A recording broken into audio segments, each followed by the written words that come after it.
To a quick guide to Doctor Who, and it is season 20. Season 20 was originally broadcast from the 3rd of January to the 16th of March 1983, and with a little bit of an extra story added at the end of this season, which is the 50th anniversary to Doctor Who, which I will get a bit later on. So the very first story we had in this season was originally broadcast between the 3rd to the 12th of January 1983, and it is Arc of Infinity.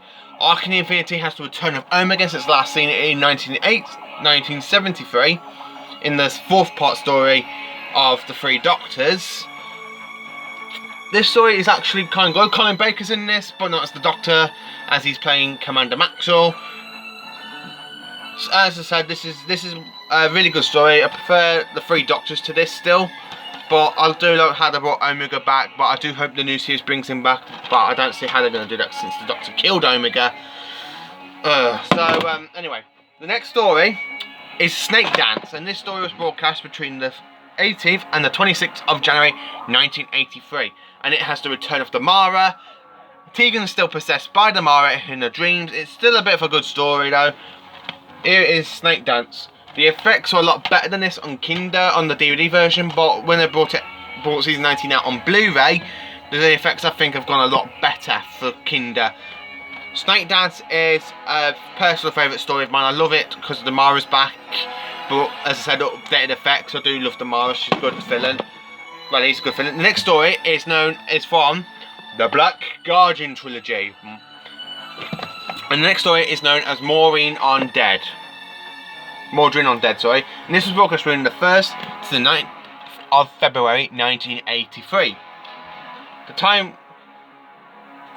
This has the return of Omega, is Tarlo's first story. It also has the Black Guardian in it, as I said, it's known as the Black Guardian trilogy.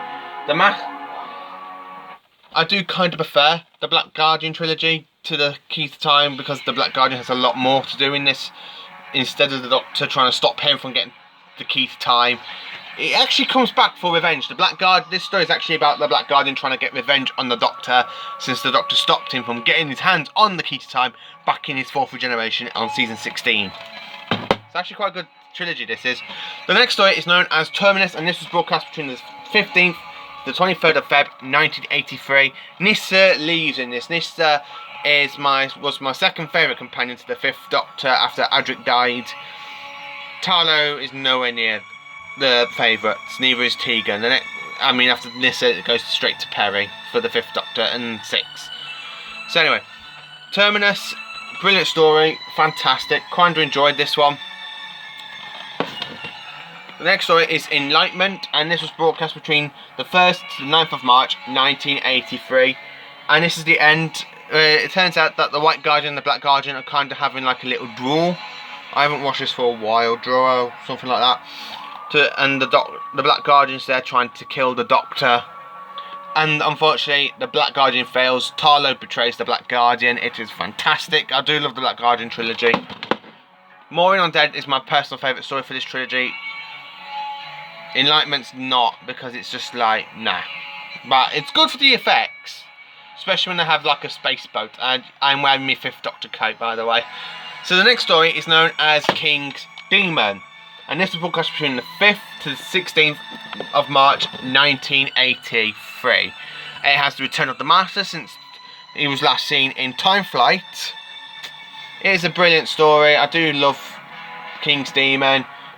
The Doctor, Tegan and Nyssa end up in England in 1215. It is kind of brilliant.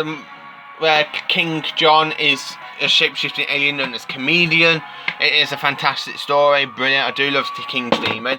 Now the next story in this in this season, is my personal favourite story of all time. It is the most classic one I ever actually think of, and I do hope that this comes on Blu-ray soon in season 20, and it is The 5 Doctors. The 5 Doctors is my personal favourite story, and it's broadcast on the 25th of November 1983. And what can I say about it?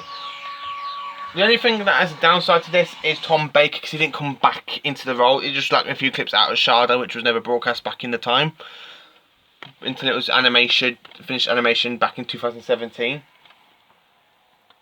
But this is a fantastic season. I love the Five Doctors. The Five Doctors is brilliant. Unfortunately, William Hartnell died by this time, so Richard Hadnell, I think I said it right, had to take over the role as the first Doctor for this. But to have John Pertwee and Patrick Troughton back in the roles with a few of the companions, like we see the return of Jamie and Zoe in a mind to try and stop them from getting into the Black Dark Tower. We have got Liz Shaw and Mike Yates, who also were in patrol of them to stop the Doctor from in his third incarnation. Sarah Jane's back in this. K9's back in this. Susan comes back after the last scene in the Dalek Invasion of Earth. It is just brilliant. I love the Five Doctors. It is fantastic. The best way to celebrate 20 years of the show. So here it is. This is season 20 from Arc of Infinity to the Five Doctors. It is a fantastic season. Can't wait for this to come out on Blu-ray soon. I do love season 20. It's my favourite Peter Davison season, followed by season 21, which will be the next video straight after this, because I will be doing it after this video. Thank you for watching a quick guide to Doctor Who, and I'm so sorry that this has took a while to do, as I've got a list of loads of videos to do. So next is me season 21, which I'll be doing straight after this video. Thank you for watching.